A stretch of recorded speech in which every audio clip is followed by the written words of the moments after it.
విరాట్‌తో చేతులు పట్టుకొని మాట్లాడుతూ ఉంటుంది మాయ. అలా మాట్లాడేసరికి చంద్ర అయితే విరాట్ చేతుల నుంచి మాయ చేతులు తీసి చంద్ర చేతులు పట్టుకొని మాట్లాడుతూ ఉంటుంది. ఇక దానికి మాయ అయితే చాలా ఇరిటేట్ అవుతూ ఉంటుంది.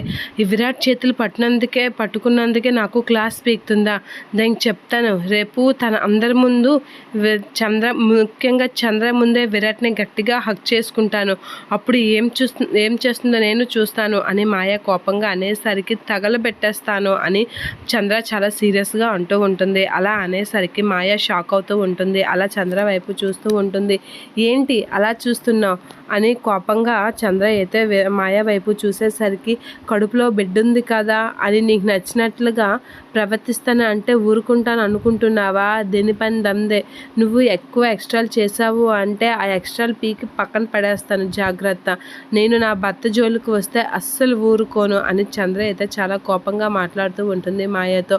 నీ పైచాచిక రోగానికి నేను ఇస్తా కదా మందు, నేను నీకు ఆ ట్రీట్మెంట్ ఇచ్చాకే నేను వదిలిపెడతాను, నువ్వేం కంగారు పడకు అని చెప్పేసి అంటూ ఉంటుంది.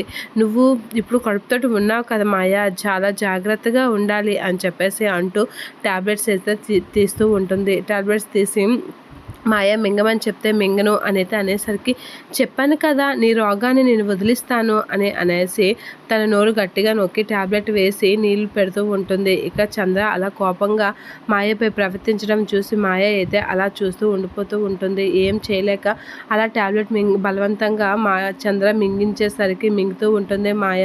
అలా మింగేసరికి చాలా కోపంగా చూస్తూ ఉంటుంది చంద్ర వైపు మాయ. ఇక మాయ వైపు కూడా చంద్ర కూడా చాలా కోపంగా చూస్తూ ఉంటుంది.